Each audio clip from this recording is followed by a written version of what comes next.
Hello and very good morning to all of you. आपका स्वागत है आज की करंट अफेयर क्लास में। आज की करंट अफेयर क्लास में डेट हो गई है 28 नवंबर 2020। यह महीना भी अब लगभग खत्म होने की ओर है और आज की इस करंट अफेयर क्लास के अंदर हम दो टॉपिक डिस्कस करने वाले हैं। पहला हमारा टॉपिक है ब्लू टाइड।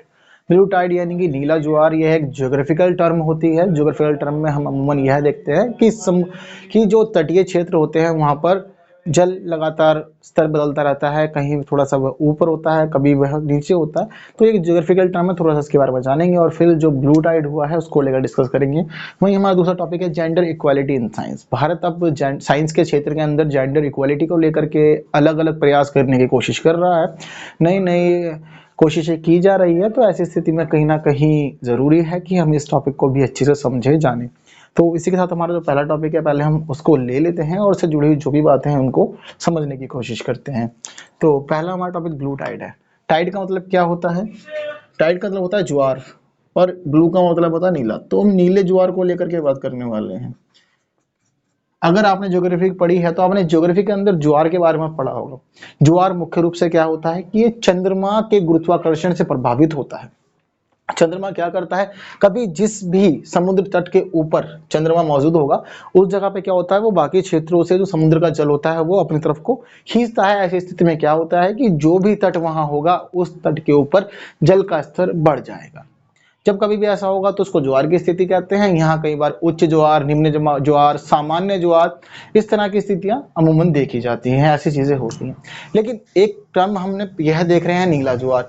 ये नीला ज्वार एक ऐसी टर्म है जो कभी कभी ही देखी जाती है, बहुत ज्यादा ही रेयर है। और अगर हम इसको लेकर के भारत के कंटेक्स में बात करें तो भारत के कंटेक्स में तो ये बहुत ज्यादा ही रेयर है। भारत में तो ऐसा कभी कभी ही देखने को मिलता है। अगर हम ब्लू टाइड को लेकर के बात करें तो यह कंडीशन आज से 4 साल पहले हुई थी। यानी कि सन 2016 में नवंबर से दिसंबर के दरमियान ये उस समय देखी गई थी। तो अब 4 साल के बाद फिर दोबारा अब नवंबर के लास्ट के महीने में यह घटना देखी गई है। यह घटना कहाँ हुई है? यह घटना महाराष्ट्र के मुंबई शहर के आसपास कुछ जो तटीय क्षेत्र हैं उनका नाम है जुहू, देवगढ़, वेलस और मुरुद। इन तटीय क्षेत्रों पर यह घटना देखी गई। घटना किस प्रकार से हुई यह भी समझने वाली बात है और यह घटना मंगलवार की रात को हुई है। मंगलवार का मतलब है 24 तारीख की रात को यह घटना देखने को मिली है। अब क्या हुआ यह समझते हैं। अगर आप कभी भी समुद्र में गए होंगे, समुद्र किनारे खड़े हुए हैं, आप किसी भी बीच पे होंगे तो हमें टेंडेंसी देखिए वहां पे क्या होता है कि हम देखते हैं कि एक लहर सी बनी हुई हमारी तरफ को आ रही होती है और वो आकर के फिर किनारे पे आकर खत्म हो जाती है, या जहां पर भी पानी खत्म हो रहा है उस जगह पर आकर के वो खत्म हो जाती है। तो ऐसी टेंडेंसी अमूमन हमें देखने को मिलती है। लेकिन मंगलवार की शाम को जब जुहू ब्रिज पे या फिर यह सभी बीच जो थे, यहाँ पर जो लोग खड़े हुए थे, इन सभी लोगों ने वहां पर एक विहंगम दृश्य देखा। वह दृश्य किस प्रकार का था? वहां पर लहरें तो चल रही थी, पानी जो जल है वह जल अपनी सामान्य गति से ही निरंतर बह रहा था। लेकिन उसके बावजूद देखने को क्या मिला कि जो जल है वह जल नीले रंग का हो गया था। अब आप यह सोचेंगे कि नीले रंग का किस प्रकार हो सकता है? कोई ना कोई लाइट है या कुछ पदार्थ है जिसकी वजह से यह ऐसा हुआ होगा। हाँ जी, वास्तव में इसके पीछे कई रीजन जिम्मेदार हैं। तो किस प्रकार के रीजन जिम्मेदार हैं उनको आज हम समझने वाले हैं। पर वास्तव में जिस समय यह दृश्य वहां तटीय क्षेत्र पर देखा गया था तो सभी लोग वहां यह दृश्य देख करके चकित रहे थे। उसके बाद इसने बहुत सारी सुर्खियां भी बटोरी थी। और जब यह बात वैज्ञानिकों तक और समुद्र शास्त्रियों तक पहुंची तब उन्होंने इस कथन को लेकर के अपने विचार प्रस्तुत किए और चीजें स्पष्ट की। यह क्यों होता है, यह चीजें क्या क्या हुई, कैसे कैसे हुई, कब हुई, ये हमने समझ लिया। पिछली बार कब हुई थी? आज से 4 साल पहले हुई थी, सन 2016 में यह चीज देखने को मिली थी। इसको भी हमने अब जान लिया। अब यह क्यों होती है? देखो इसके पीछे कई सारे अलग अलग जिम्मेदार है। देखो बहुत सारे लोगों का यह मानना होता है कि इसके लिए समुद्री जीव जिम्मेदार हैं। ठीक है, अमूमन वही होते हैं। समुद्र में कुछ बहुत सारे इस तरह के जीव होते हैं जो अपने अंदर से एक अलग तरीके का टॉक्सिक रिलीज करते हैं और उस टॉक्सिक की वजह से क्या होता है कि पानी का जो कल रंग है वह रंग बदल जाता है और यह रंग नीला हो जाता है।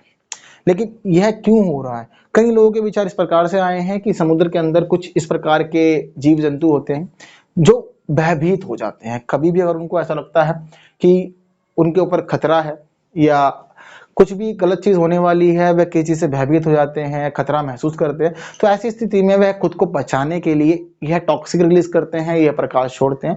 उसके बाद चीजें बदल जाती है। कई लोग कह रहे हैं कि यह टॉक्सिक है, केमिकल है कोई जिसकी वजह से पानी का कलर बदलता है। लेकिन कई लोगों का यह भी मानना है कि जो जीव जंतु है वह एक प्रकाश छोड़ते हैं।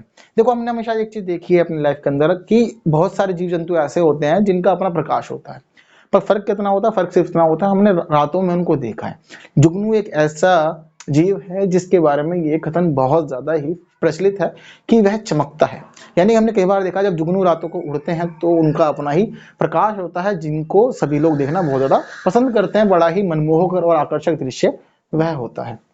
तो वही टेंडेंसी यहाँ देखने में तो कई लोगों के विचार इस प्रकार से आए हैं कि जब कभी भी समुद्र के अंदर के जो जीव होते हैं जिनके पास ये क्षमता होती है, वह अपने लोगों को इकट्ठा करने के लिए या किसी खतरे से बचने के लिए कभी भी कुछ गलत महसूस करते हैं तो ऐसी स्थिति में वह इस पर काम करते हैं और वह प्रकाश छोड़ते हैं। लेकिन अब देखने वाली बात यह भी है कि ऐसा क्यों हुआ है कि यह जो जीव है या इस तरह के जो भी जीव है ये 4 साल के बाद इस तरह का महसूस कर रहे हैं। और मान लीजिए किसी जीव को खतरा है तो खतरा तो कभी भी हो सकता है। अगर केवल खतरे से ही ये चीज मापी जाए तो ऐसी स्थिति में क्या हो सकता है कि हमें यह प्रकाश या इस तरह की गतिविधि बार बार देखने को मिल सकती है। वहीं एक दूसरा टर्म और सामने आया है, वह टर्म क्या है, उस टर्म को लेकर के भी समझ लेते हैं। वह टर्म यह कहता है कि समुद्र के अंदर बहुत सारे फाइटोप्लैंक्टन होते हैं। ठीक है, फाइटोप्लैंक्टन क्या है, बहुत सारे जीव होते हैं, सूक्ष्म समुद्री वनस्पतियां जो होती हैं, ठीक है, बहुत सारी होती हैं। इसके अंदर अलग अलग प्रकार के जीव हो गए, वहां पर मौजूद कवक शैवाल वगैरह हो गए, यह सभी चीजें वहां मौजूद होती हैं। तो इन सभी की वजह से ये होता है। अगर हम बात करें फाइटोप्लैंक्टन को लेकर के तो फाइटोप्लैंक्टन को साइंस के टर्म के अंदर डिनोफ्लैगलेट्स भी कहा जाता है। यानी कि अगर हम इस टर्म में बात करें तो इस टर्म में इनको डिनोफ्लैगलेट्स कहा जाता है। वैसे फाइटोप्लैंक्टन होते हैं, सूक्ष्म समुद्री वनस्पति होते हैं। ऐसा बताया जाता है कि इनका एक ना सामान्य स्तर होता है। अमूमन सबका एक सामान्य होता है, एक नॉर्मल होता है। अगर हम सभी देशों में अगर मनुष्य को लेकर के बात करें तो मनुष्य की भी एक नॉर्मल हाइट होती है, ठीक है, जिसको लगभग सही बात है। पर हम ये देखते हैं कि बहुत सारे लोग जो ऐसे होते हैं वो सामान्य ऊंचाई से नीचे रह जाते हैं, कुछ और ज्यादा अधिक ऊंचे भी चले जाते हैं। ऐसी स्थिति इन सूक्ष्म समुद्री वनस्पतियों के बारे में भी होती है। यह क्या करते हैं, जब कभी भी ये ऐसा माना जाता है कि यह अपनी सामान्य स्थिति से बहुत ज्यादा बढ़ जाते हैं, यानी कि जब इनका जो आकार है वो बहुत ज्यादा फैल जाता है, यह बहुत ज्यादा विकसित हो जाते हैं, तो ऐसी स्थिति में जब ये विकसित हो जाते हैं उसके बाद यह अपने जो भी है, जैसे कि अगर जीव है तो अपनी बॉडी से, या कोई भी कवक शैवाल वगैरह है तो ये क्या करते हैं, यह अपने बॉडी से एक टॉक्सिक रिलीज करते हैं। और टॉक्सिक रिलीज करने के बाद क्या होता है, समुद्र का जो जल है वह सभी को नीला दिखाई देता है। वास्तव में बहुत ही ज्यादा एक साइंटिफिक टर्म है और काफी इंटरेस्टिंग टर्म भी है कि इस तरह की गतिविधि होती है। तो इनके टॉक्सिक रिलीज करने की वजह से ही क्या होता है कि समुद्र का जो जल है वह नीला हो जाता है। तो काफी सारी मान्यता है, इन दो बातों को लेकर के अभी सोचा जा रहा है, जाना जा रहा है। तो अगर हम प्रकाश वाली बात लेके, बहुत सारे जो जीव हैं जो प्रकाश छोड़ते हैं, तो जो कहीं ना कहीं वह कथन भी गलत नहीं है, क्योंकि हमने अपनी जिंदगी में हम इतना देख ही चुके हैं कि बहुत सारे जो जीव हैं वह प्रकाश छोड़ते हैं, उनका अपना प्रकाश होता है, वह हर तरह से इसके लिए उपयुक्त होते हैं। वहीं यह टॉक्सिक वाला कंडीशन भी यहाँ मान्य हो रहा है। थोड़ी चीजें और समझ लेते हैं कि क्या है। यहाँ पे टर्म सुनने को आई है, टर्म का नाम है बायोलुमिनेंस, बायोलुमिनेसेंस। तो इसके अंदर क्या है, देखो हम ल्यूमिनेस की ऐड तो हमेशा ही देखते रहते हैं टीवी पे, ल्यूमिनेस को लेकर के ऐड आती रहती है, हम देखते रहते हैं, ठीक है, मास्टर ब्लास्टर साहब उसकी ऐड करते हैं। तो ल्यूमिनेस क्या है, ल्यूमिनेस एक बैटरी है, ठीक है। तो उस बैटरी की वजह से क्या होता है, कहीं ना कहीं बैटरी से क्या काम करते हैं, प्रकाश का काम करते हैं, जलाने का काम करते हैं। तो यह बायोल्यूमिनेस है। इसका मतलब क्या है कि बायोल्यूमिनेस, यानी कि बायो का मतलब क्या है, जब कभी भी कोई भी जीव अपने शरीर से इस प्रकार के प्रकाश को छोड़ेगा तो ऐसी स्थिति में क्या होगा, हमें यह पता लगेगा कि यह प्रकाश जो छोड़ा जा रहा है यह बायोल्यूमिनेस कहलाएगा। ठीक, तो मुझे उम्मीद है कि आपको यहाँ तक की सभी चीजें बहुत ज्यादा अच्छे से समझ में आ रही होंगी और चीजें आपको क्लियर भी हो रही होंगी। ठीक है, मैं ल्यूमिनस को लेकर के अब तक हम चीजें समझते समझते आ रहे थे, लेकिन अब क्या हो रहा है कि हमने यह टर्म जो है, ये बायोल्यूमिनस बहुत ज्यादा रेयर है, जो कभी कभी ही सुनने को मिलती है। ठीक, तो बायोल्यूमिनस समझ लिया है और आई होप आपको यहाँ तक का सब क्लियर है। थोड़ा सा आगे चलते हैं। अब यह काम कौन कर रहा है, देखो समुद्र में बहुत सारे जीव होते हैं, ठीक है, और बहुत सारे में से बहुत सारे इतने खास होते हैं जिनके पास यह प्रकाश उत्सर्जन की क्षमता होती है, लेकिन फिर भी सबसे ज्यादा इनके लिए जिम्मेदार माने आते हैं वह समुद्र की तल में रहने वाले प्लवक और जो जीव होते हैं वह इसके लिए जिम्मेदार माने जाते हैं। ऐसा बोला जा रहा है, ऐसा बताया जा रहा है कि जो ऐसे जीव जो समुद्र गहराइयों में रहते हैं, जो समुद्र के निचले क्षेत्र में रहते हैं, वह जीव यह काम सबसे ज्यादा करते हैं, उनका योगदान इसमें बहुत ज्यादा होता है। इसके अलावा अगर हम बात करें तो कुछ क्षेत्रों को लेकर के, भारत को लेकर के, देखो भारत के अंदर यह जो घटना हुई है, यह घटना बहुत ही ज्यादा रेयर है, दुर्लभ है, कभी कभी देखने को मिलती है। अभी भी हम पढ़ रहे हैं कि आज से 4 साल पहले यह घटना भारत में देखी मिली थी, उसके बाद ही आप देखने को मिल रही है। तो भारत में तो यह बहुत ज्यादा रेयर है, लेकिन दुनिया में कुछ ऐसी जगहें भी हैं जहां पर यह घटना अमूमन देखने को मिलती रहती है। जैसे कि माल्टा के अंदर ब्लू ग्रोटा है, वहां पर यह हमेशा देखने को मिलती रहती है। और फिल्का द्वीप है एक, फिल्का द्वीप पे बताया जाता है कि वहां पर एक गुफा ऐसी है जहां पर यह घटना अमूमन होती रहती है, यानी कि जहां पर बार बार ब्लू टाइड आता जाता रहता है, यह घटना वहां पे सामान्य है। अब एक देखने वाली बात यह है भी कि इससे क्या प्रभाव होते हैं। वैज्ञानिकों के द्वारा, जो हमारे समुद्र शास्त्री हैं, उनको द्वारा यह बताया गया है कि जब जब यह घटना होती है तो यह घटना मनुष्यों के साथ साथ बहुत सारे जीवों के लिए भी हानिकारक होती है। तो जब ये हानिकारक है तो कहीं ना कहीं कुछ ना उसका नकारात्मक प्रभाव पड़ेगा। ऐसा बताया जाता है कि अगर ये घटना छोटे स्तर पर हुई है, सामान्य हुई है, तो यह प्रभावित नहीं करेगी, पर अगर ऐसा ज्यादा हो तो कहीं ना कहीं यह सभी चीजों को प्रभावित करती है। मानवों को लेकर के भी इसको खतरनाक बताया गया है। इसके अलावा साथ साथ क्या होता है, कहीं ना कहीं जो मछली पकड़ने का एक व्यापार है, हम देखते हैं कि जो भी इस तरह के देश हैं, जो भी समुद्र से लगे होते हैं, तो उनका एक बहुत ज्यादा जो काम होता है, व्यापार वाणिज्य है, वह समुद्र पे भी निर्भर करता है, यानी कि मछलियों पर निर्भर करता है। तो कहीं ना कहीं जब जब ब्लू टाइड आता है तो यह मछलियों का जो व्यापार है इसको प्रभावित करता है। साथ ही साथ कई वैज्ञानिकों ने एक चीज यह भी बताई है कि जब जब समुद्र में हमें ब्लू टाइड देखने को मिलता है तो कहीं ना कहीं इसको हमें एक क्लाइमेट चेंज का इंडिकेटर मानना चाहिए, यानी कहीं ना कहीं जलवायु परिवर्तन का संकेत जो होते हैं वह हमें समुद्री प्रजातियां दे रही होती हैं। तो जलवायु परिवर्तन का एक तरह संकेत मिलने की बात भी यहाँ वैज्ञानिकों के द्वारा की गई, समुद्र शास्त्रियों के द्वारा की गई। यह बात जो थी, ये सारी सारी बातें ब्लू टाइड को लेकर के थी। ब्लू टाइड अच्छे समझ लिया है, मुझे उम्मीद है कि आप भी अच्छे से इसको समझ गए होंगे, आपको यह टॉपिक क्लियर हो गया होगा। वहीं दूसरी बात देखने को क्या मिलती है कि जिस तरह से ब्लू टाइड की यह घटना बहुत ज्यादा रेयर है, दुर्लभ है, कभी कभी होती है, इसकी तरह ही एक सामान्य घटना और है, उस घटना का नाम है रेड टाइड। एक लाल जुआर भी होता है। अब रेड टाइड कंडीशन में क्या है, कुछ कुछ थोड़ी सी आपको बता देता हूं मैं। रेड टाइड भी बहुत ज्यादा दुर्लभ है, कभी कभार ही देखने को मिलता है। हाँ, खास बात क्या है इसमें, खास बात इसमें कॉमन चीज ये है कि उसमें भी यही बताया जाता है कि समुद्र के जीव प्रकाश उत्सर्जित करते हैं, टॉक्सिक रिलीज करते हैं, उसके बाद ही यह घटना संभव हो पाती है, अन्यथा यह चीज भी नहीं होती। तो यानी कहीं ना कहीं एक चीज हम देखने को यह मिल रही है कि ब्लू टाइड और रेड टाइड के लिए दोनों ही जगह पर समुद्र की जो प्रजातियां हैं, यह प्रजातियां बहुत ज्यादा ही यहाँ पर अपनी मान्यता दिखा रहे हैं, बहुत ज्यादा ही ये इसके लिए जिम्मेदार हैं। तो यह टॉपिक को इतना ही करते हैं, इससे जुड़ी जो भी इंपॉर्टेंट बातें थी हमने डिस्कस कर ली है। अपना रुख दूसरे टॉपिक की ओर कर लेते हैं। हमारा जो दूसरा टॉपिक है ये है जेंडर इक्वालिटी इन इंडिया में। इंडियन साइंस को लेकर के है, तो साइंस के क्षेत्र में भारत के द्वारा नए नए प्रयास हो रहे हैं। किस प्रकार काम हो रहा है समझते हैं। अगर हम जेंडर इक्वालिटी को लेकर के बात करें और खासतौर पर अगर हम भारत को लेकर के बात करें, तो भारत की सरकार इसके लिए बहुत ज्यादा कार्यरत है। अगर हम एक टेंडेंसी वर्ल्ड के बाकी देश जो हैं, हमारे वेस्टर्न कंट्रीज है, अगर हम उनका कंपेयर भारतीय कंपेयर करें, तो ऐसे में देखने को यह मिलता है कि वह देश इतने ज्यादा प्रयास जेंडर इक्वालिटी को लेकर नहीं करते जितना भारत करता है। ऐसा क्यों है? इसके लिए जिम्मेदार कारक सिर्फ यही है कि वहां पर जेंडर इक्वालिटी है और बहुत ज्यादा है। ठीक है, वहां पे जिन क्षेत्रों के अंदर हमें पुरुष मिलते हैं, सामान्य रूप से हमें महिलाएं भी मिलती हैं, सभी चीजें वहां समान है। लेकिन अगर हम भारत के परिप्रेक्ष्य में बात करें तो भारत में सरकार के द्वारा किए जा रहे जो है प्रयास है, यह बहुत ज्यादा जरूरी भी है, क्योंकि देखने को यह मिल रहा है कि भारत में कहीं ना कहीं महिलाएं आज भी पुरुषों की तुलना बहुत ज्यादा पिछड़ी हैं, और उनके सुधार के लिए और उनको बढ़ावा देने के लिए प्रयास किए जाना जरूरी है। आज भी हम देखें तो बहुत सारी लड़कियों को पढ़ाया नहीं जाता, 10वीं 12वीं के बाद उनकी पढ़ाई छुड़वा दी जाती है। आज भी बहुत सारे लोगों की मतलब नॉर्मल मेंटेलिटी सिर्फ इतनी ही है, और यही है कि क्या करना है, दूसरे घर शादी करनी है, जाकर के वहाँ खाना बनाना है, घर का काम करना है, तो क्यों ज्यादा पढ़ाया जाए। ये बहुत सारे लोगों की मेंटेलिटी है। अगर हम आज भी गांव वगैरह वाले क्षेत्रों में जाएं और वहां देखें तो हमें सभी जगहों पर, अधिकांश क्षेत्रों पर हमें यह देखने को मिलेगा। कुछ रेयर फैमिलीज हैं आज भी गांव के अंदर जो अपने बच्चों को, खासतौर पर लड़कियों को पढ़ाना पसंद करती हैं।